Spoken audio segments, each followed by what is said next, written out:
This is Cost of Goods Sold, a podcast about why the products that make a difference are made. I'm your host, Jennifer Myers-Chua, and I believe you can use your business or purchasing choices to cause a change you'd like to see in the world.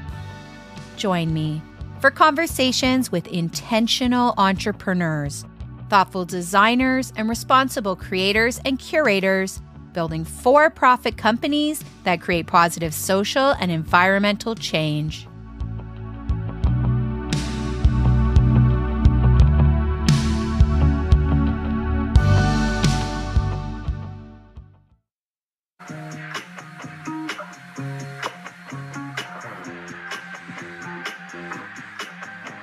This episode is brought to you by Hip Mummies, carefully curated wholesale merchandise for modern retail. If you want to stock your shelves with brands that are socially responsible and sustainable, or if you want to be a part of the collection that is delighting Canadian retail, visit hipmummies.ca.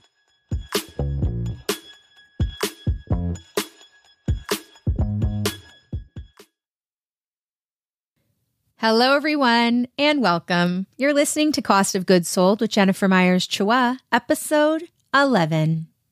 On today's episode, we're going to do something a little different and revisit the last 10 episodes. The first 10 episodes of the podcast focusing on the highlights. These are the moments where I learned something really eye-opening from each guest, but we've also included some moments that you, the listeners, have commented were really inspiring. So if you missed an episode or if you're just discovering this project, this is a great way to get an overview of what we've learned so far and see which episodes you may want to go back to and listen. I'll also be sharing some of the actionable tips we learned from each episode to help make thoughtful choices as a consumer. And if you want to live a more sustainable life, or if you want to use your business or buying power to give back, or if you just want to learn about really great brands doing some really interesting things, this is the place to be.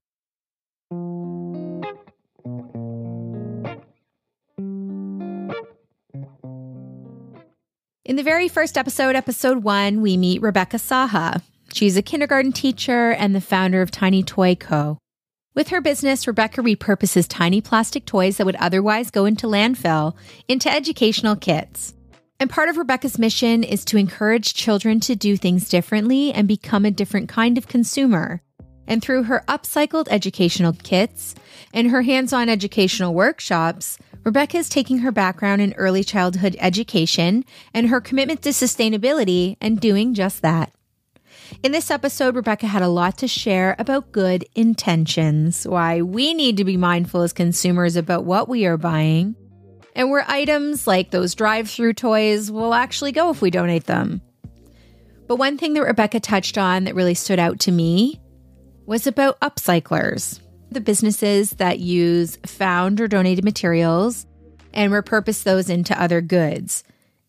And if we can see the benefits of a circular economy, that's one thing. But in order for this to really work, we need to purchase these upcycled goods, even if at a higher cost, because donating our unwanted materials isn't enough. There's this presumption that the way to help these businesses, that the way to help the movement is to contribute your junk, contribute your stuff. And while that's important too, the best way that you can help the movement is to buy the end product. Until we shop differently, nothing's going to change.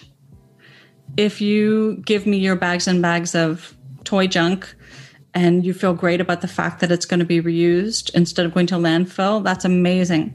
But if you follow that by heading to the toy store or the dollar store or the takeout lane and refilling it up, refilling your playroom with the same junk, with the same stuff at the same volume, then you haven't interrupted the cycle, you've perpetuated the cycle. And so I think what's really important for the movement, the reuse movement, the upcycling movement to succeed is for people to support it financially at the other end. People need to purchase things differently, as well as contributing to the intake of these circular businesses. When working on this episode, I think I was most astonished to learn that McDonald's gives out 1.5 billion toys in their Happy Meals each year. And if you're choosing the book alternative, which is what we've done in the past, Note that plastic wrapping on the books, that contributes to hundreds of tons of plastic a year as well. It's just a lot of waste. And if you want to take action now, here are some tips from this episode. Number 1, be mindful of what tiny breakable plastics you bring into your home, noting that most cannot be recycled. Number 2, consider eco-friendly alternatives to loot bags, or get the upcycled ones like Tiny Toy Co.'s Reloot bag. And number 3, look for upcycled alternatives to things that you need for your home. There are some clever and sustainable solutions out there. It may take a little more digging, but you can get things even like countertops made from old chopsticks. Maren Stern-Kubista was also looking for an alternative to tiny plastic toys or sugary treats, and we meet her in episode 2. Maren wanted to give her children that advent calendar experience without all of the treats. And taking inspiration from moments in her life when she experienced kindness, Maren developed a countdown-style calendar focused on giving back. Her brand is called My Kindness Calendar, and her acts of kindness are meaningful, beautiful even, and you never know the impact that something's going to make on someone short-term or long-term. It's powerful. Maren is growing the brand into one that supports children year-round with mindfulness activities that cultivate kindness. And because she says kids are awesome, open, and these kind of activities are particularly important after all they've been through over the last couple years in this pandemic.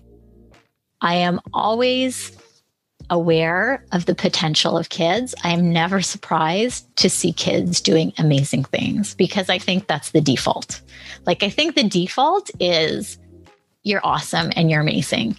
Now, we as society and in our culture, we just need to enable that. We need to create opportunity for kids to be amazing because they're so creative and they're so intrinsically, there's so much good there that it just needs to be fostered and released, and everyone's going to develop into the people they're meant to be. But when we can do our part of giving them opportunity and encouraging them when they do positive things and helping them understand when things are challenging and when different choices could be made in challenging moments.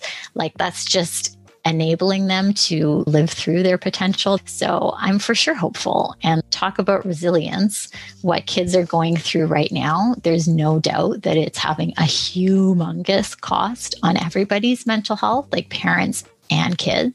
This is the story of life, right? People go through things that they should never have to go through that are super challenging. And that can be really deflating and it can be very upsetting.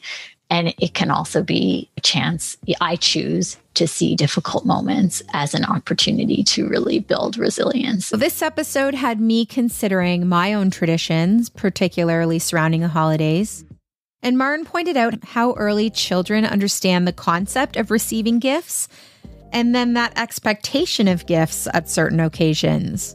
Giving to others and creating special opportunities for kindness, that is something that is more meaningful to me.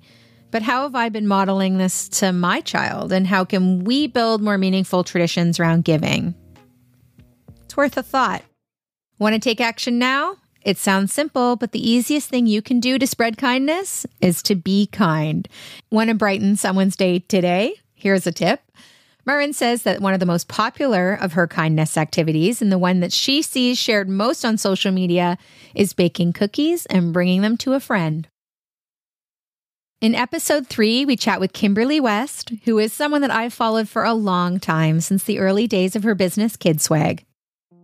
I'm endlessly impressed by Kimberly and her shop. It's a purpose-driven e-commerce brand, and she's built KidSwag around the idea of mindful representation.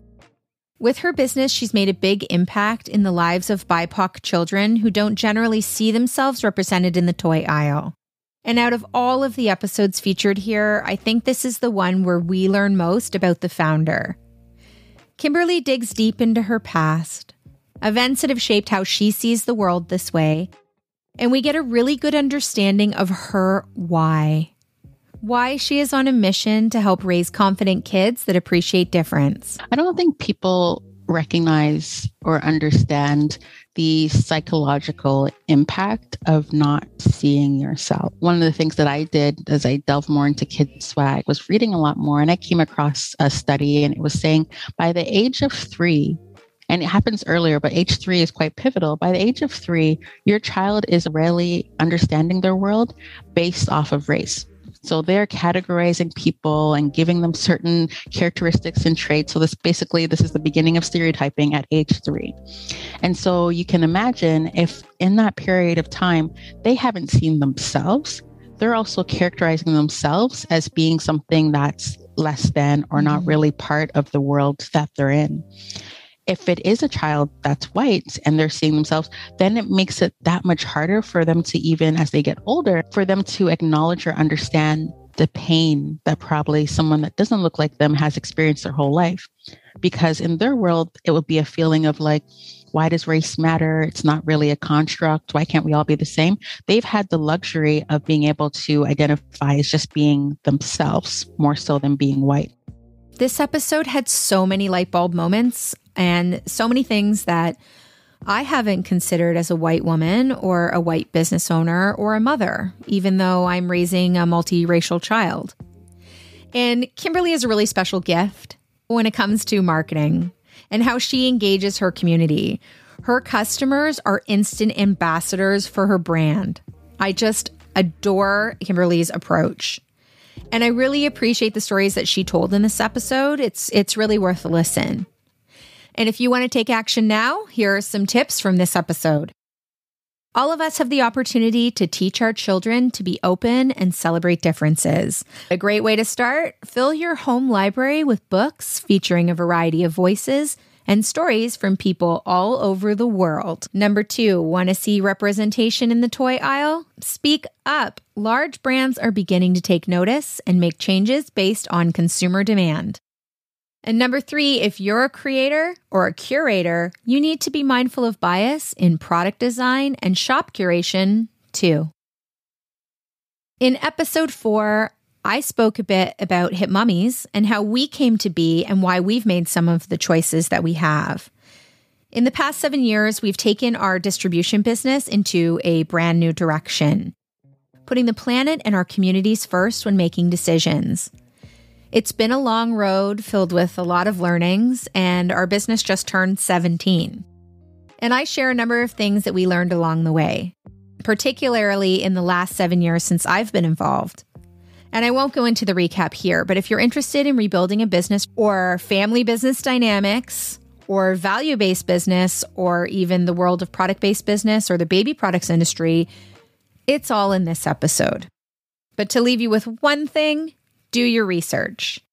Make sure what you are buying is tested safe, authentic, all of that. And if you don't have the time, shop with a reputable seller who does that work for you. Sustainability, safety, it's all very expensive. So if a deal sounds too good to be true, it just might be. April McKinnon from Anointment is who we meet in episode 5. She's been making handmade personal care products in the Maritimes for over 12 years. She bought her business, a farmer's market soap company, and she had some really interesting insights to share about that, about buying a business and if it was a good investment over just starting a business on her own. And over the years, April has made a lot of changes and some mistakes, and she's now the owner of a thriving natural skincare brand, which is available across Canada and in some larger natural retailers like Whole Foods. April's a former environmental engineer, and her homestead and apiary are on this incredibly beautiful marshland in the east coast of Canada. So she also had a lot to share about how she's inspired by that unique landscape and how her business really interacts with the natural world. She also very bravely shared that her time spent in the NICU with her daughter with critical illness was the inspiration to give back, and that the PPE and the waste created during that stay was something that had really stuck with her and helped create the values that this business is based on.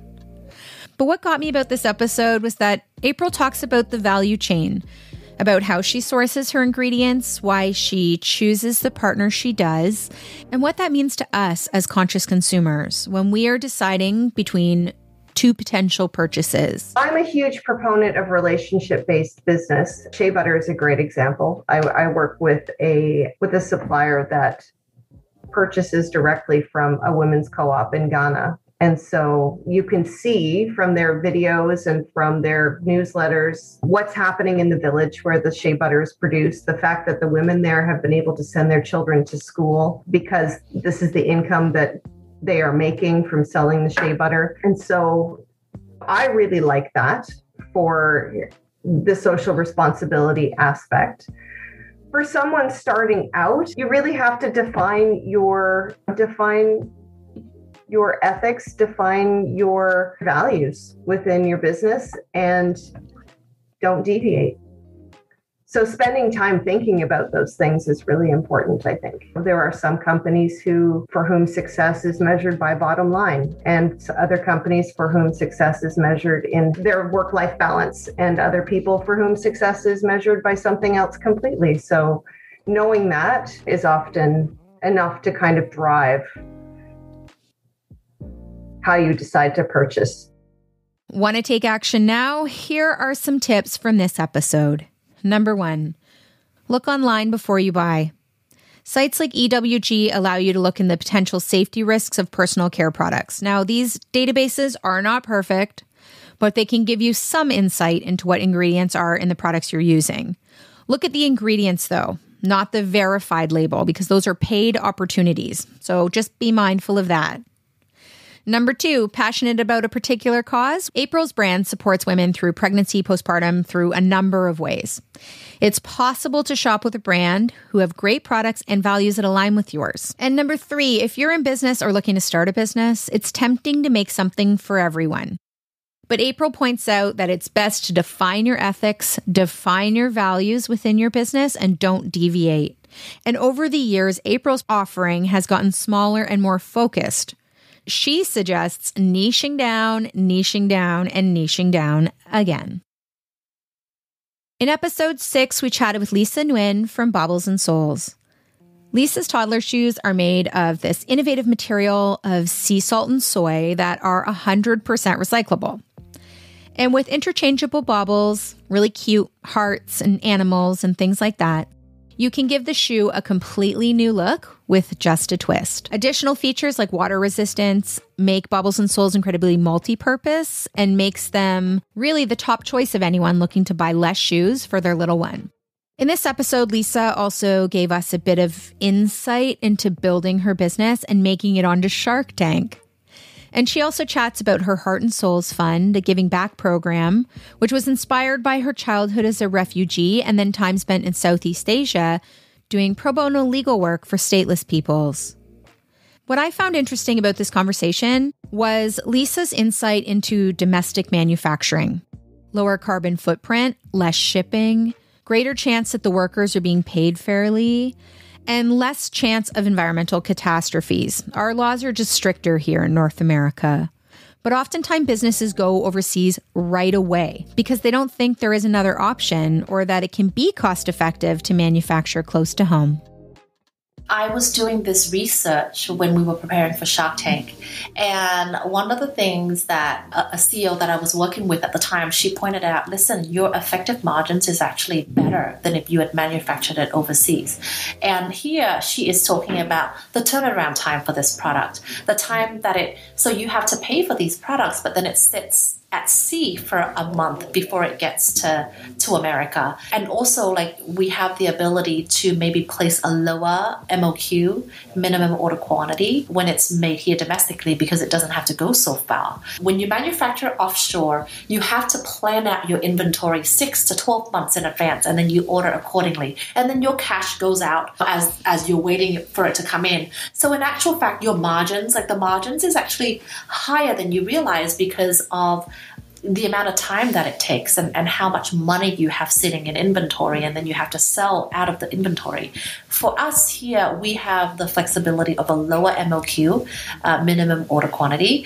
And so then our effective margin is actually, I think, if not lower, then the same as if we had chosen to make it offshore. If you think about the cost of goods sold in there, maybe you add marketing because people feel good about that and people feel like quality is there because it is made here. So then that's actually a little bit of marketing funds that's already built into the product. Less than 0.1% of shoes purchased in North America are made in North America, and the majority of shoes sold in North America are not recyclable. Many shoe brands that claim recyclability are really just taking shoes back and redistributing them, meaning they're donated to populations overseas. So that's a lot of international travel for just one pair of shoes. Top tips from this episode: look for multi-purpose shoes for your little one. Toddlers and preschoolers may go through 2 sizes and 6 or more pairs of shoes per size in a year. Another thing to look for with kids' shoes: machine washable. Some shoes are made with plastics and glues that don't hold up well in the washing machine. And kids' shoes get dirty. In episode 7, we met with Megan Takeda-Tully from Supply. This episode was fascinating and really eye-opening.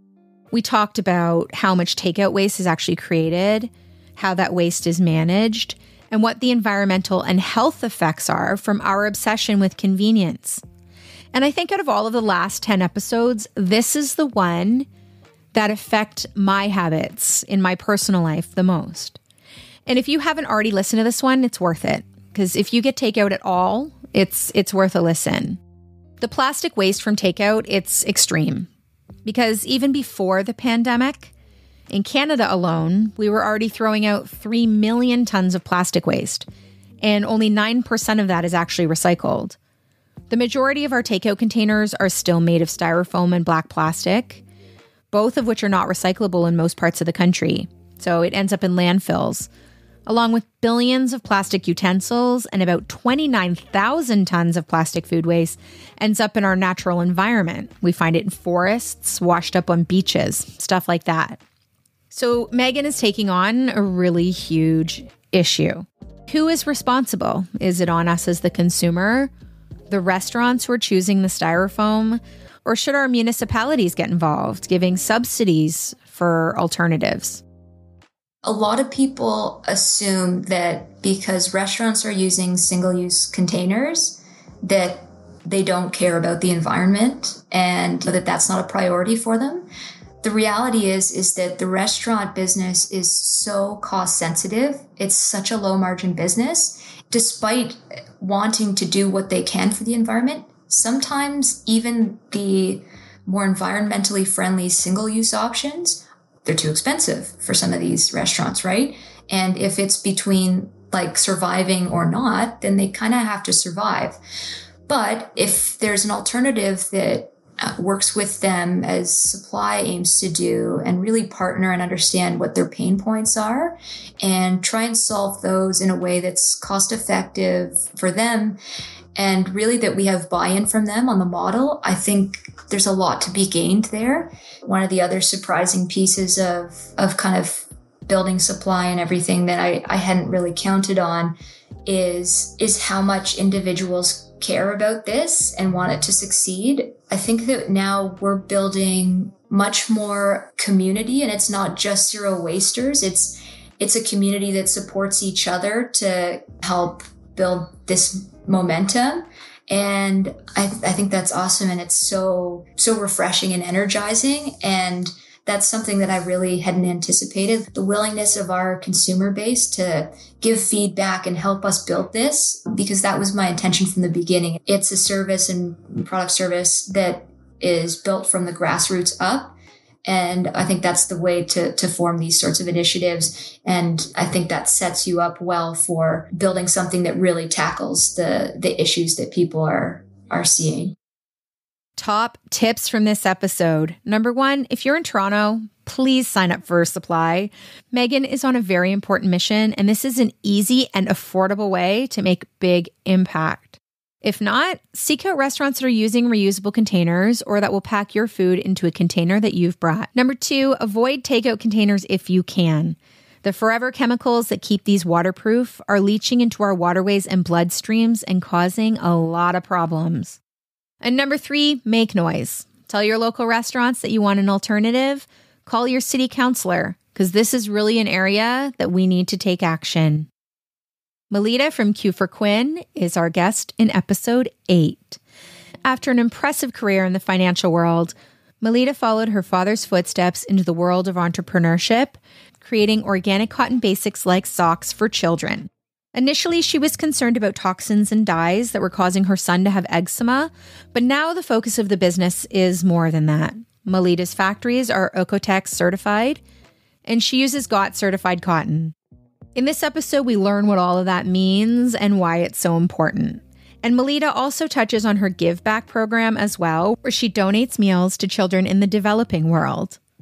And in this episode, we talk all about organics, fast fashion, what's really in our clothes, who's making them. And Melita explains externalities, which is a concept in economics that explains how we determine the true cost of a product. And this is exactly the challenge I find being a business owner, trying to create a best possible product, but it ends up being at a much higher cost than an alternative. I wouldn't even say competition because it's not the same product. It's more an alternative, right? I have an undergraduate degree in economics, and I won't get into too much of the jargon, but I will try to explain this. You might understand the concept of this demand and supply curve intersecting in order to get to the free market price of something. It's called the equilibrium. What happens if the demand curve or the supply curve is not accurate? It does not truly take into account, as far as the supply curve is concerned, the true cost of something. For the demand curve, you got to look at it from a benefit perspective. So if the demand curve does not take into account the true benefit of something, or the supply curve does not take into account the true cost of something, you get the wrong price by society. There is something called externalities, which occurs when the full true cost or benefit of a market is not reflected in the market economics of it. So what that leads to is a wrong price from a negative externalities perspective. It's a wrong price and overproduction. And this is exactly the problem with fast fashion. It's the same problem that we have with pollution. It's the same concept. So with the supply curve for fashion, generalizing the market a little bit, or let's just say for socks, if the cost doesn't incorporate the social costs of the workers who have to produce, who are exposed to these, pesticides and chemicals, if it doesn't take into account the environmental costs of these pesticides and chemicals, then you are going to get a lower price, but the wrong price. And if you're looking to source that takes into account all of this, the sourcing price is going to be higher. And so that is exactly why, if we pay attention to all this, we have to source at a higher cost, and the price ends up being higher for a consumer. By buying a product, you are making sure you are paying the true cost of the product and not a lower cost where somebody else or even your own children end up paying the price for. Want to take action now? Here are some tips from this episode. Number 1, look for GOT certified organic cotton, especially if buying for anyone with skin issues or eczema. Number 2, if you're choosing fast fashion because of the price, consider things like cost per use. Durable items can be used many more times, are often available to be resold or passed on. And number 3, consider the cost when you're looking to make a purchase. You can reach out to brands and ask about their worker policies or how things are made. Number 9, Emma Roman is a toxics expert. She helps people make greener, healthier choices in their homes. And because she's been studying things like water systems and chemicals for decades, I wanted to ask her questions about all of the goods that we are buying and bringing into our homes. Now, this episode goes into all of the things that we never consider about what is in the goods that we are buying. But we also get into who is regulating what makes it onto shelves, how that's really a system that's failing us at this moment, and how all of this affects us and our health in the long term. Essentially, environmental health or environmental medicine looks at the impact external factors have on our health. When it comes to consumer goods, we can think of them impacting our space. Everything that we are putting on our skin has the potential to be absorbed. What we put in our air we breathe in, and what's in our food and our drink we ingest. So there's 3 pathways, and a lot of the kind of conversation around toxics got pushed to the side because most conventional practitioners would say, oh, well, the dose makes the poison. We don't need to be concerned because they're such small amounts and our bodies have detoxification systems. They're not going to cause a health impact. Where environmental health comes into play, environmental medicine, we're not just looking at isolated exposures to things. There are toxins literally everywhere. At this point, it's not about going toxin free. We can't. But it's lowering the exposure as much as possible and supporting our body's systems so that they can better handle what they can't control. So when we think of the way that our environment affects our health, it is varied. And that's what makes it such a challenging field of study because every body handles things differently. But essentially, you can consider your body's systems like a barrel. It's a contained volume, and when we are exposed to certain toxins or stressors, this adds to our toxic load. If your body systems cannot process these toxins and stressors fast enough at the rate that they're coming in, they end up overflowing into our bloodstream, into our body. Some of them get reabsorbed into our fat, and it can cause cellular damage. It can cause hormone disruption. Hormone disruption is one of the main things that I talk about because it is so widespread. We know that some toxins are contributing to cancer, asthma, and allergies. It's vast, but that's the crux of how the environment affects us. Top tips. Emma suggests asking questions, reaching out to the manufacturer or the shop and ask about the ingredients. The manufacturers that have safety top of mind, they're expecting this, they have the information available, and they're happy to help. Number 2, be mindful when shopping online. What you think you're ordering might not be what shows up at your door. Counterfeits are rampant, especially online, and counterfeiters cut corners to keep costs down, skipping things like safety, fair wages, and using cheaper and maybe toxic ingredients. Number 3, if you're overwhelmed and you don't know where to start, if you look at the show notes on thecostofgoodssold.com, you can link to Emma's podcast and to her blog where she gives actionable tips to make all of this less overwhelming. Born and raised in one of my favorite places in the world, Prince Edward Island, I've been wanting to meet Sheena Russell for ages, and I finally get to in episode 10. Her popular snack food brand Made with Local is everywhere in Canadian grocery stores. Her bars are delicious, nutritious, and Sheena is like the model of someone who has taken social entrepreneurship seriously.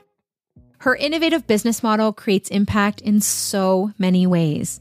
It influences how she sources ingredients, who she partners with, and who makes and packages the bars.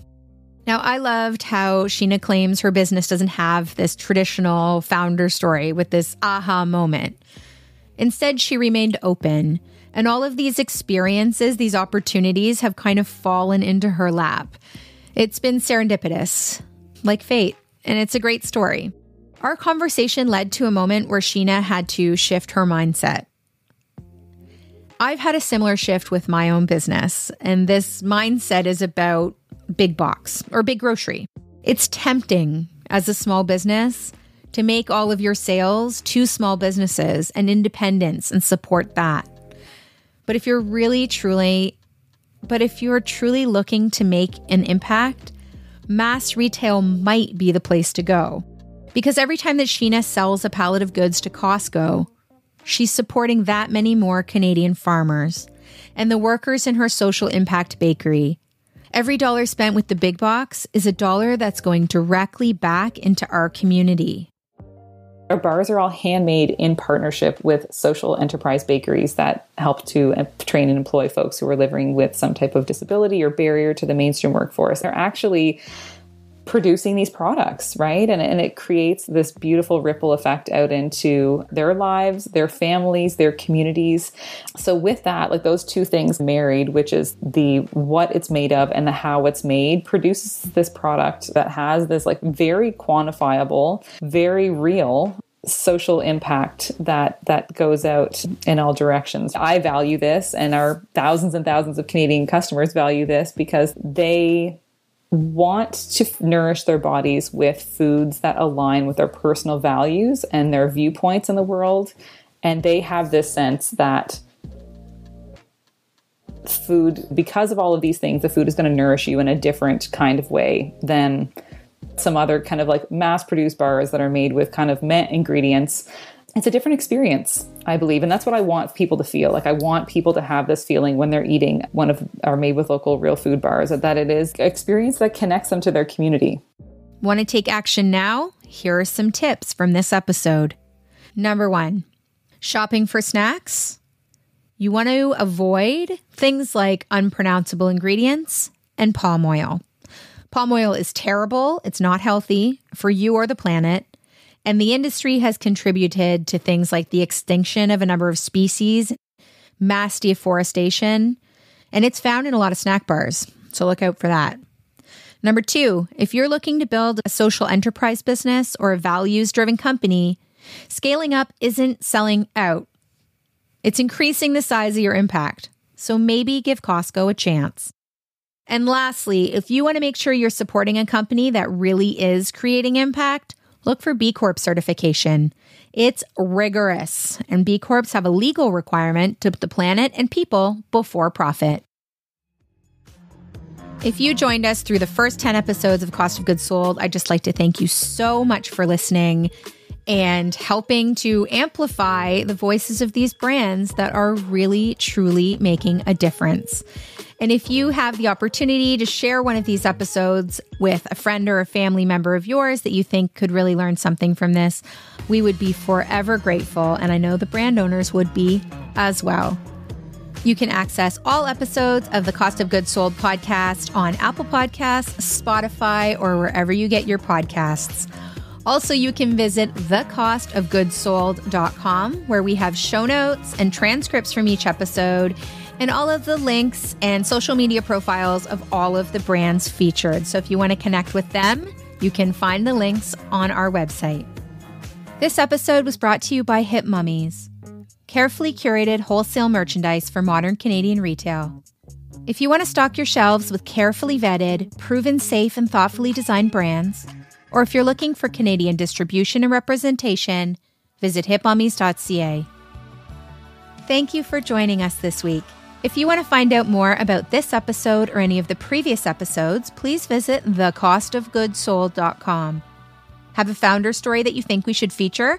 Reach out on Twitter or Instagram @ofgoodsold. My name is Jennifer Myers-Chua, and you've been listening to Cost of Goods Sold, the podcast.